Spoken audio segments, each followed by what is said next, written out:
And people are mean. But this gives me an idea.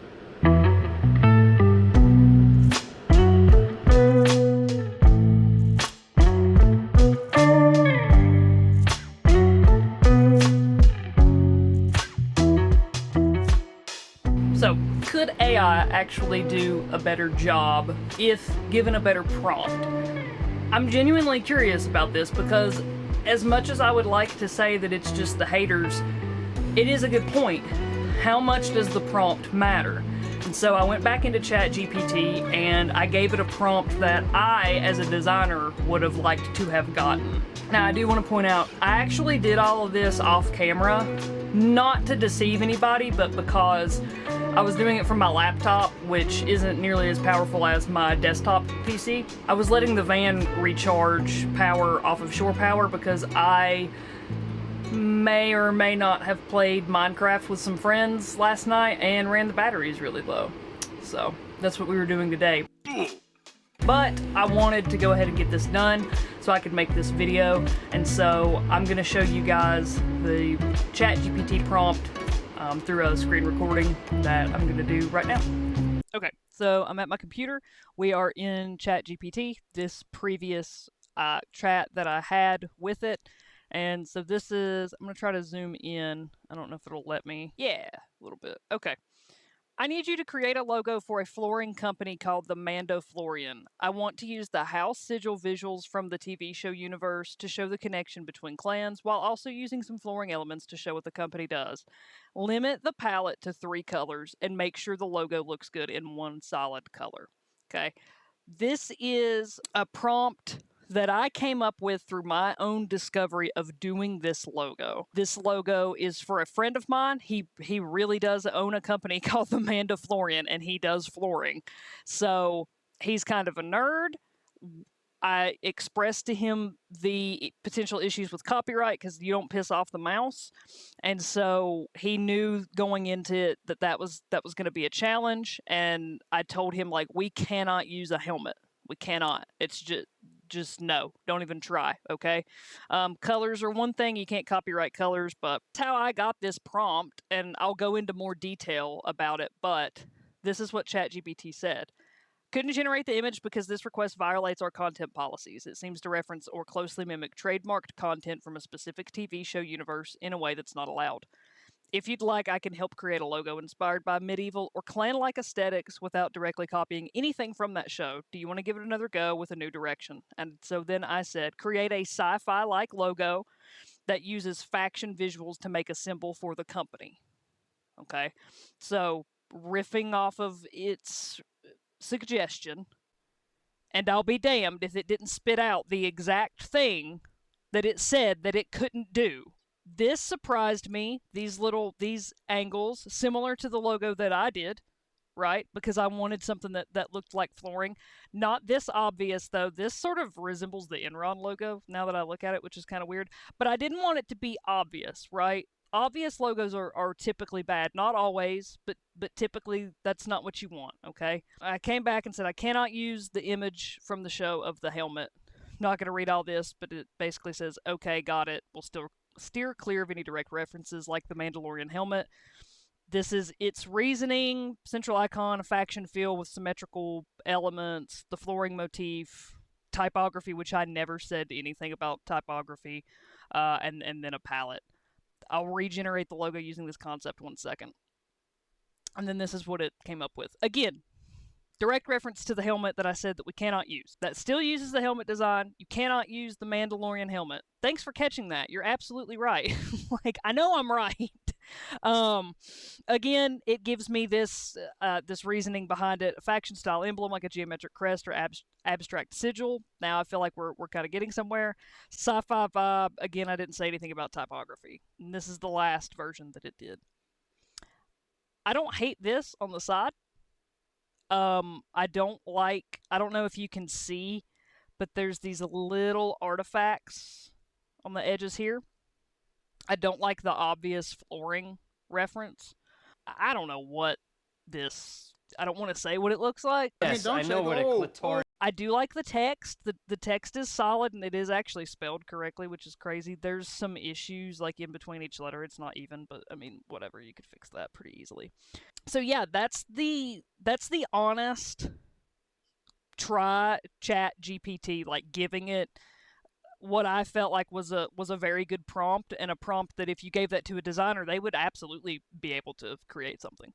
Okay, so this is just a little presentation that I put together. This is what I came up with. So here's my version of the logo. And I want to walk you guys through how I arrived at this. Because if you look at the Chat GPT version, there's some elements of this in here. Like it kind of got it, but with, the obvious like copyright stuff.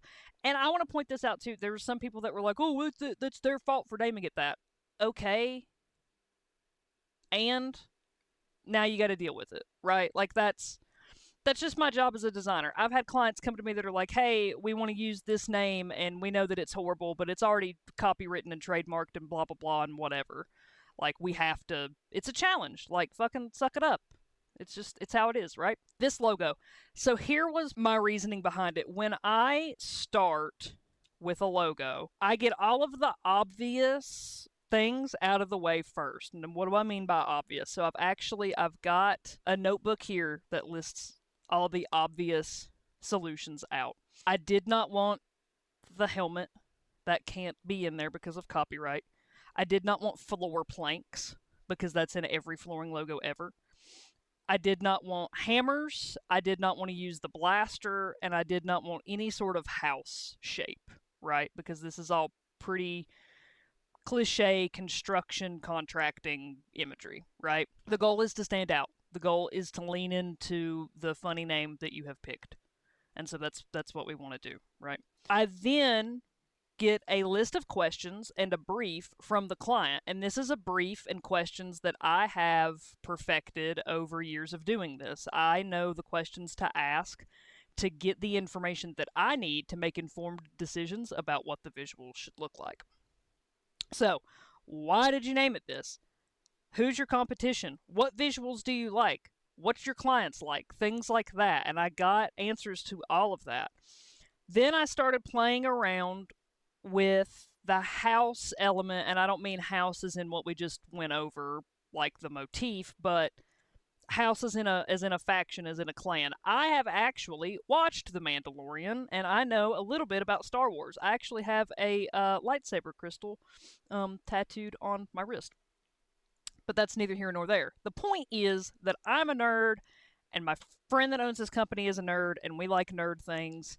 But at the end of the day, he needed a logo for a business that wasn't going to get him sued by Mickey. Hey, can I talk to you about our Mickey Mouse HMO? I started researching the different factions, like Mandalore lore, right?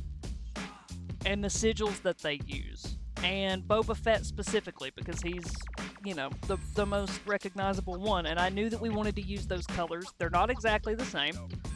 I didn't just copy-paste the colors. It is red and green, but it's not the exact same. And I found this really interesting image. So this is a crest. It's a sigil that he wears on his chest. And I absolutely loved it. Circle logos are always the best. They're always the easiest to use. So I'm instantly a fan of anything that uses that circle shape. But I loved the composition of it. I love how balanced it was. And we are talking about, at the end of the day, a construction company, right? Not construction, flooring, whatever. And so that's an important element. You want it to be sturdy. You want it to look like it's worth the money and the craftsmanship and all of that. While I was looking at this, I found this. So again, you're going back to all of those different houses, all of those different factions that they have. And this was, I felt like, a very strong direction to go in. And so I messaged my client and I said, look, I think I've got an idea. And I explained my reasoning behind it. And he was like, that sounds dope, go for it. And so I did, and we landed. There we go. All right. I like the circle shape.